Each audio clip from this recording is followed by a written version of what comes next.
It is possible to use rental management with standard item, serial or lot number tracking functionality,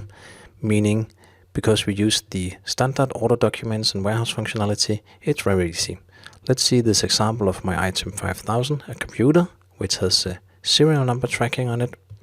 and I create a new sales order in here for a customer like this, and let's say he's going to rent 2 of those computers from the location where my computers are stored like this,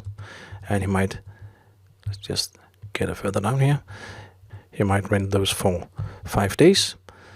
I can now swap the rental line, open my transfer orders from in here,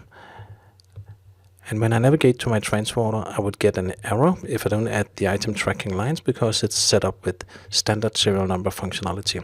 This means I will have to select here the serial numbers to ship, and likewise to receive on the receiving side, and likewise on the